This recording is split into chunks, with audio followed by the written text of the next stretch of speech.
60 litre kerosene ও পেট্রোলের অনুপাত 7:3।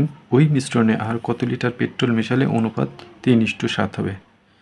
তো এখানে এই ধরনের অঙ্ক সাধারণত বিভিন্ন জব ম্যাথ সলিউশনে আপনাদের দিয়ে থাকে। এই অঙ্কটি কীভাবে খুব দ্রুত সমাধান করা যায় তা আমি আপনাদের এখন দেখিয়ে দেবো। এখানে বলেছে যে 60 লিটার কেরোসিন ও পেট্রোলে, তাহলে মোট কত লিটার? মোট 60 লিটার। এখন এর অনুপাত কত? 3:7। প্রথমে এই 3:7 বিয়োগ করতে হবে, অর্থাৎ কেরোসিন কত? 7 আর পেট্রোল কত? পেট্রোল সমান সমান 7:3।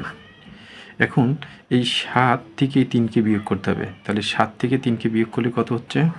7 - 3 = 4। এখন এই 60 লিটারকে আপনারা প্রথমে এই 4 দিয়ে গুণন করবেন। গুণ করার পরে এখানে কিসের অনুপাত বের করতে বলেছে? পেট্রোলের অনুপাত, অর্থাৎ পেট্রোলের অনুপাত হলো 3। তারপর এই 60 লিটারকে 3 দ্বারা ভাগ করবেন। 3 দ্বারা ভাগ করলে কত হচ্ছে? 20। তাহলে 20-এর সাথে 4 গুণন করলে কত হয়? 80। তাহলে উত্তর 80 লিটার।